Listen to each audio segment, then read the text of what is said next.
हुन्छ। नमस्कार तपाईहरु सबैलाई।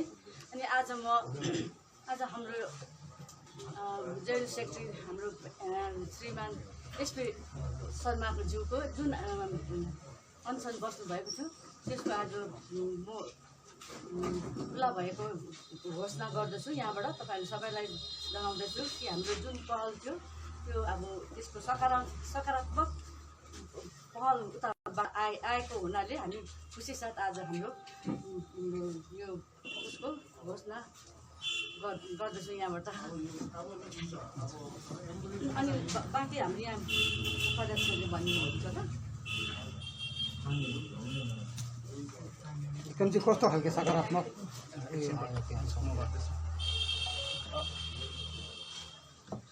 सर्वप्रथम सम्पूर्ण प्रेस मिडियाका साथीहरूलाई हतार यसरी राति हुँदो यहाँसम्म आइदिनु भएकोमा हाम्रो घोषणा सुन्नको निम्ति हाम्रो यो प्रेस जुन चाहिँ कार्यक्रम थियो त्यसलाई सफलीभूत बनाइदिनुको निम्ति जति पनि यहाँ आइदिनु भएको छ यहाँहरूलाई धेरै धेरै धन्यवाद। जुन चाहिँ अब उहाँको जिज्ञासा थियो हाम्रो एकजना पत्रकार साथीको कसरी भयो भन्ने कुरो आज अहिलेभन्दा केही घन्टा अगाडि मात्रै हाम्रो सांसद राजु विष्टज्यूले एउटा आधिकारिक घोषणा गर्नुभएको छ। जुन घोषणा अन्तर्गत के उहाँले आधिकारिक रूपमा स्पष्ट रूपमा जताउनु भएको छ साधारण जनतालाई भने विगत 2 सालसम्ममा उहाँ हाम्रो सांसद रहे तापनि यस्तो कुनै प्रकारको ठोस पहल हुन नसकेको त्यो त तपाईहरुलाई पनि प्रष्टै छ हैन। त उहाँले स्पष्ट पार्दै अब आउने 12 तारिक अगस्त भित्रमा एउटा गृह मन्त्रालयबाट अफिसियल चिठी आउने स्पष्ट रूपमा उहाँले घोषणा गर्नुभएको छ। जुन उपलब्धि हो, जुन हामीले चाहेको चिज हो, जुन चिज जनतालाई पनि चाहेको चिज हो। अनि अर्को यो चिजहरू अफिसियल लेटरको कुरा हामीले कहिलेदेखि गर्दै आएको भन्ने कुरो सम्पूर्ण पत्रकार साथी अनि जनसाधारणलाई थाहा भएको कुरो हो। खालिकले अफिसियल लेटरको कुरा विगतको जुन चाहिँ फोटो सेसन थियो त्यहाँदेखि नै उठाएको कुरो हो। अनि अफिसियल लेटर गृह मन्त्रालयबाट आउने उहाँले स्पष्ट रूपमा आधिकारिक घोषणा गर्नुभएको छ। अनि त्यति मात्रै नभएर यो जुन चाहिँ बैठक भइरहेको छ त्यो बैठकको पीआईबीमा प्रेस इन्फर्मेसन ब्युरोमा पुरापुरी जानकारी दिइनेछ भन्ने पनि घोषणा गर्नुभएको। जुन कुरो एकदमै अफिसियल हो, जुन कुरो हामीले चाहेको हो, जुन कुरो जनतालाई चाहिएको कुरो, यो बैठक अफिसियल लेटरको आधारमा हुन्छ अनि यसको अफिसियल रेकर्ड पनि बनिन्छ। त्यति मात्रै नभएर उहाँले यो जुन चाहिँ बैठक छ यो पर्मानेन्ट पोलिटिकल सल्युसनको विषयमा हुनेछ।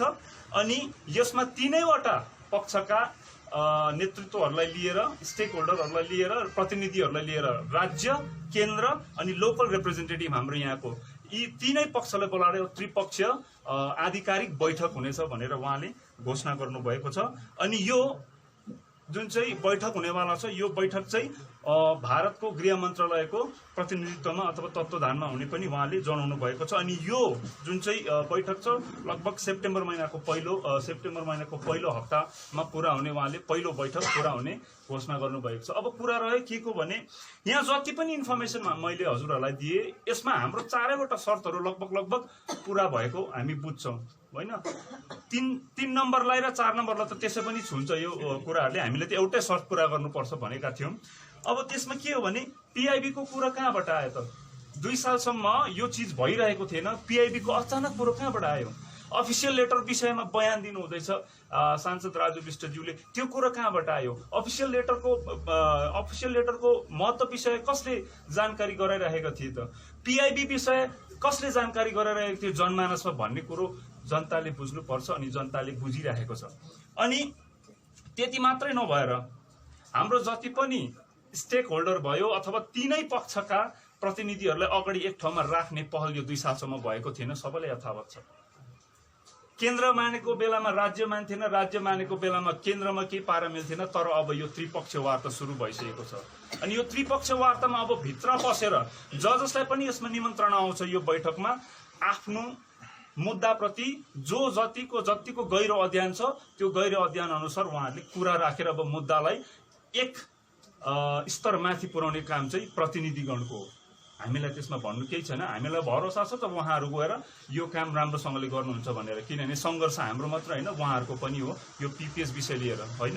अनि अब यो यसको साथसाथमा म अरू के कुराहरू राख्न चाहन्छु भने हामीले यो जुन चाहिँ घोषणा भएको छ आधिकारिक घोषणा, हामीलाई उत्तर आओस् नआओस् यो आधिकारिक घोषणा जनताको लागि थियो कि यो प्रश्नहरू पनि जनताकै प्रश्न थियो। अब जनतालाई त्यसरी आधिकारिक घोषणा भइसकेपछि अब हामीले हाम्रो अनसनलाई अगाडि बढाउने कुनै औचित्य रहँदैन र हामी मान्छौँ हामीले जुन पहल सुरु गरेका थियौँ जनआकांक्षाको पक्षमा त्यो पहल आज सफल भएको हामी मान्छौँ, किनभने विगत 2 वर्षभित्र नभएको घोषणा आज पहिलोपल्ट भएको छ। यो सबैले सोच्नुपर्ने विषय भएको छ। तर हामीले क्रेडिट पाउनुपर्छ, क्रेडिट सबै हामीलाई जान्छ हाम्रो कारणले भन्ने चाहिँ पटक्कै होइन। क्रेडिट जान्छ, credit goes to Raju Bisht, हामीले त्यसमा केही लिनु दिनु छैन। Credit goes to Raju Bisht, उहाँले पहल गर्नुभयो, प्रतिनिधि हुनुको भूमिका उहाँले आज निभाउनु हुँदैछ। तर भूमिका निभाउनुको निम्ति हामीले प्रश्न गर्न सिक्नुपर्छ। हामी जनतालाई, जनसाधारणलाई अनि हरेक क्षेत्रीय दलहरूलाई यही भन्न चाहन्छु, यदि हामी मुद्दाको पछाडि भाग्ने हो भने प्रश्न गर्न सिक्नुपर्छ। अन्धो भरोसा गरेर हुँदैन। हामीले प्रश्न गरे बापतै यस्तो प्रतिक्रिया, सकारात्मक प्रतिक्रिया आउँछ भन्ने हामी जनता समक्ष यो सन्देश राख्न चाहन्छौँ। त्यति मात्रै नभएर यहाँका विभिन्न स्तरका नेता नेतृत्वहरू सबैजनालाई प्रश्न राख्ने बानी गरौँ, प्रश्न उठाउने बानी गरौँ, जनआकांक्षाको पक्षमा, जनहितको पक्षमा प्रश्न उठाउन सिकौँ भन्ने सन्देश पनि दिन चाहन्छु। अनि त्यसै गरेर जति पनि विभिन्न तबकाका महानुभावहरू आएर हाम्रो यो कार्यक्रमलाई समर्थन दिनुभयो, गोर्खालीगको धेरै वर्ष बाद यो एउटा ठोस कार्यक्रम थियो भन्न चाहन्छु म। यो ठोस कार्यक्रम र ठोस समर्थन दिएर जति पनि समर्थकहरू, राजनैतिक अराजनैतिक, जनसाधारण, युवा अनि बुढा वर्ग जतिले जो पनि यहाँ हामीलाई नैतिक समर्थन दिनुभयो, शारीरिक पनि सघाउनु भयो, आर्थिक पनि सघाउनु भयो, उहाँहरू सबैलाई म सहृदय धन्यवाद ज्ञापन पनि गर्न चाहन्छु। किनभने उहाँहरूको मोरल सपोर्ट बिना, उहाँको नैतिक समर्थन बिना यो कार्यक्रमको जुन चाहिँ प्रभावशालीता थियो त्यो सायद यति गहिरो हुने थिएन होला जस्तो लाग्छ। उहाँहरूलाई धेरै धेरै धन्यवाद दिन चाहन्छु। त्यति मात्रै नभएर अदृश्य रूपमा होइन, यहाँ सशरीर नआए तापनि जतिजना व्यक्तित्वहरूले आफ्नै ठाउँमा बसेर आफ्नो आफ्नो हिसाबले कसैले पोस्टरिङ गर्नुभयो, कसैले सोसियल मिडिया मार्फत यो कार्यक्रमलाई समर्थन जनाउनु भयो, त्यस्ता समर्थकहरू, त्यस्ता शुभचिन्तकहरू अनि त्यस्ता यो कार्यक्रमको समर्थकहरूलाई पनि हामी सहृदय धन्यवाद भन्न चाहन्छौँ। अब एउटा मुख्य घोषणा चाहिँ के छ भने गोर्खालीग चुप्प लागेर बस्ने छैन। अब यो आधिकारिक बैठकको घोषणा भएको छ, आधिकारिक चिठी आउँछ भनेर आधिकारिक घोषणा भएको छ राजु विष्टज्यूको। यो कुनै चुनावको भाषणमा गयो भनिएको कुरा होइन। यो मिडियालाई अगाडि राखेर आधिकारिक घोषणा गरेको विषय हो। यो आधिकारिक घोषणा भइसकेपछि पनि गोर्खालीग चुप्प लागेर बस्ने छैन। गोर्खालीगले त्यसको समीक्षा गर्ने नै छ। आउने दिनहरूमा यो कार्यक्रमको, यो बैठकमा के चर्चा भयो, चर्चा पछिको निर्णयहरू कस्तो थियो, के रेजोल्युसन पास भएको छ, यो सबै कुराहरूमा गोर्खालीगले प्रश्न अझै उठाउनेछ र उठाउने कर्तव्य पुरा गर्नेछ। विपक्ष हुनुको नाताले, यहाँको स्टेक होल्डर हुनुको नाताले अनि गोर्खा हितमा उठेको पार्टी हुनुको नाताले गोर्खालीगले प्रश्न उठाउने जुन चाहिँ प्रथा छ त्यसलाई बन्द गर्ने छैन। कुनै प्रश्न छैन। अनि जुन चाहिँ अब पिपिएसको लागि वार्ता सुरु भयो त्यहाँनिर तर अहिले पिपिएस के हो त्यो खुलेर कसैले भन्न सकेको छैन है। र केन्द्र सरकारको पनि राज्यभित्रकै पिपिएस हो भन्ने खालके आयो भने तपाईँको के हुन्छ? अब राज्यले पनि पिपिएस दिन्छु भन्नुभएको थियो, केन्द्रले पनि भन्नुभएको छ, हाम्रो स्टेक होल्डरहरू पनि जाँदैछ। अब राज्य र केन्द्रले भन्छ होला नि त उनीहरूको पिपिएस के हो। हाम्रो पिपिएस गोर्खाल्यान्ड हो भनेर भन्ने काम चाहिँ प्रतिनिधिगणको, जसले प्रतिनिधित्व गरेर त्रिपक्षीय वार्तामा बस्न जाँदैछ, हामीलाई प्रतिनिधित्व गर्नुहुँदैछ, हाम्रो जनआकांक्षालाई प्रतिनिधित्व गर्नुहुँदैछ, उहाँहरूको उत्तरदायित्व हो हाम्रो पिपिएस के हो भनेर राज्य अनि केन्द्रलाई बताउने, निर्धक्क भएर बताउने, त्यसको आधारहरू बताउने, त्यसको पूर्वाधारहरू बताउने, त्यसको जुन चाहिँ फ्युचरमा राष्ट्रलाई कति फाइदा हुन्छ हाम्रो पिपिएसले भन्ने कुरोहरू जनाउने बुझाउने काम हाम्रो प्रतिनिधिगणको। अब प्रतिनिधिगणले कस्तो प्रभावशाली ढङ्गले गर्न सक्छ, कति प्रभावशाली ढङ्गले त्यो कुरा राख्न सक्छ भन्ने कुरो त्यही दिनले बताउँछ। तपाईँहरू यो चारवटा माग थियो नि, चारवटा माग के लिखित रूपमा आएको छ? यो आउँथ्यो भनेर तपाईँहरूले कुरा पनि गर्नुभएको थियो नि। लिखित रूपमा यस्तो यो उनीहरूले भनिरहेका थिए होइन, यो त जनताले गर्नुपर्ने प्रश्न हो, यो जनताकै त प्रश्न हो। आज जनताले उत्तर पायो, गोर्खालीगले यो अनसन उठाएको जनताको पक्षमा, जनहितको पक्षमा, जनआकांक्षाको पक्षमा। यो गोर्खालीगको आकांक्षा होइन, यो जनताको आकांक्षा हो। जनताले आधिकारिक के भन्छ एउटा आश्वासन पाएपछि, आधिकारिक बयान पाएपछि, जनताले एउटा आश्वासन पाएपछि गोर्खाली त आनन्द भएर बस्दा भएको नि। जनताले आश्वासन पाए, जनताले अब भरोसा पाए, आधिकारिक एउटा बयान आयो, अफिसियल लेटरको पिआइबीमा इन्फर्मेसन हुने, त्रिपक्ष वार्ता, त्यो पनि होम मिनिस्ट्रीले अगुवाई गरेको, यो सब चिज गोर्खालीले चाहेको। यहीँबाट त हाम्रो एक पाइला सुरु हुन्छ। यहीँबाट अब हाम्रो मुद्दालाई अगाडि बढाउने काम जनप्रतिनिधिले गर्नुपर्ने, जसले पनि हाम्रो मागलाई प्रतिनिधित्व गर्छ, त्यही हो। आउँदो अब कार्यक्रमहरू के रहन्छ तपाईँहरूको? अब हाम्रो एक हप्ताभित्रमा सेन्ट्रल कमिटीको एउटा बैठक हुनेछ होइन। त्यो बैठकमा हामी व्यापक चर्चा गर्नेछौँ। कतिपय कुरोहरू अलिकति धमिलो भए पनि बेसिक आइडियाहरू कार्यक्रमको हामीसँग छ, तर त्यसमा कुनै ठोस निर्णय लिएको छैन। कार्यक्रम लिएर गोर्खाली गाउँले चाहिँ अघि भनिदिइहाले, प्रश्न गर्ने क्रम जारी रहनेछ। अनि प्रश्न गर्नुपर्छ भनेर हामी एउटा सन्देश पनि दिन चाहन्छौँ हरेक जनतालाई, हरेक प्रतिनिधिलाई, हरेक हाम्रो मुद्दासँग सम्बन्ध राख्नुहुने, ताल्लुक राख्नुहुने सबै व्यक्तित्वहरूलाई प्रश्न गर्न सिक्नुपर्छ भन्ने हामी सन्देश दिन चाहन्छौँ। हाम्रो कार्यक्रमहरू अब एकदेखि अर्को गर्दै अगाडि बढ्नेछ, जनआकाङ्क्षाको पक्षमा, गोर्खाल्यान्डको पक्षमा।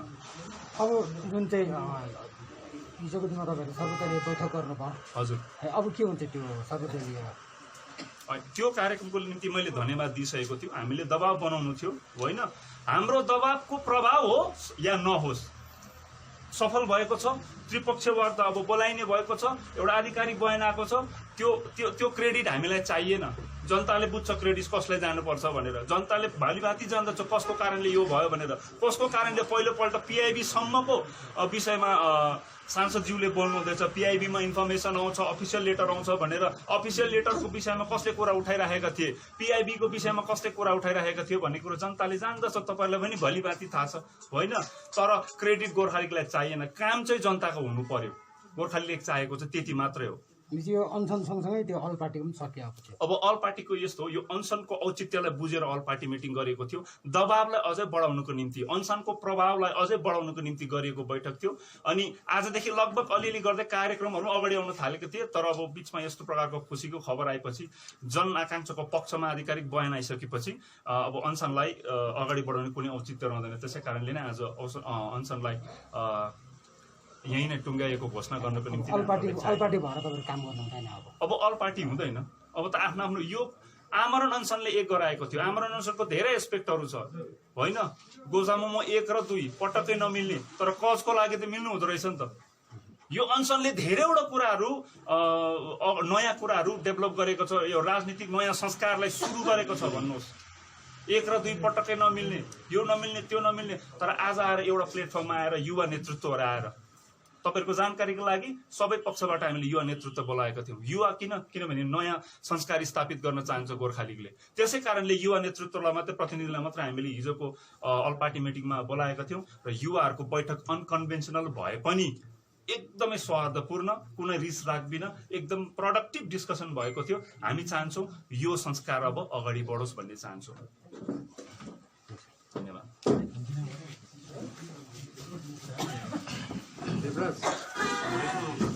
गर्ने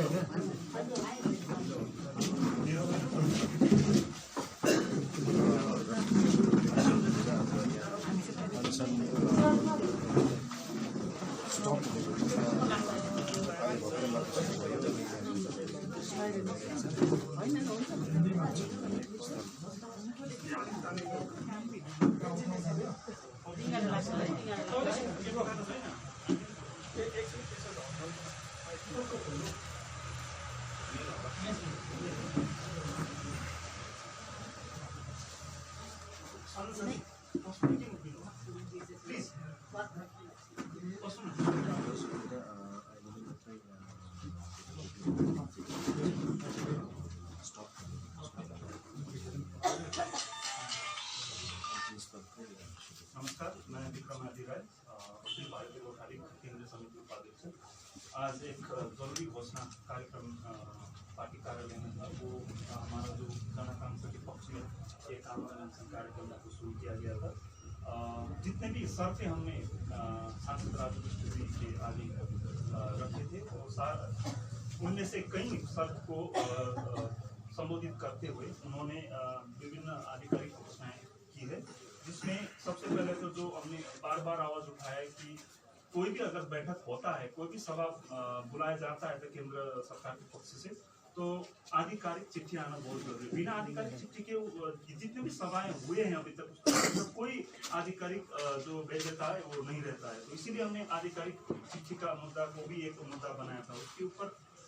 और उससे भी इम्पोर्टेंट क्या था, पीआईबी, जो पीआईबी में इंफॉर्मेशन जितने भी रहते हैं वो सब सारी की सारी इंफॉर्मेशन आधिकारिक जो सभा होता है, बैठक होता है, उन्हीं बैठकों का जो इंफॉर्मेशन है पीआईबी में मिला जाता है। और सांसद राजू बिष्ट जी ने इसको भी बड़ी स्पष्टता के साथ आगे रखा है कि इस बार जो बैठक होने वाला है त्रिपक्षीय, उसका जो इंफॉर्मेशन है वो पीआईबी में मिलेगा। ये एक आधिकारिक बैठक होगा। और जो मुद्दा हमारा भी मुद्दा है, हमने बार बार ये कहा है कि आप पीआईबी में आपका जो बैठक है उसका इंफॉर्मेशन क्यों नहीं मिल रहा है। ये मतलब ये आधिकारिक बैठक है ही नहीं। आप आधिकारिक बैठक करो, ऐसे जाके फोटो सेशन करवा के आप फोटो खींच के, ये नहीं हो सकता। हमारा जो मुद्दा है वो आगे नहीं बढ़ सकता। हमने ये रखा था, उसको भी संबोधित किया गया है। और त्रिपक्षीय ये बैठक होगा सितंबर का जो पहला सप्ताह है उसके आसपास। ये जो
जुन भित्रमा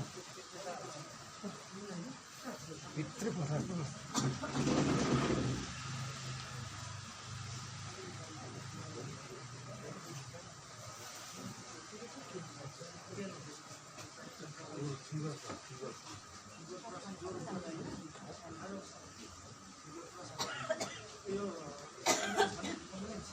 आउँदैछ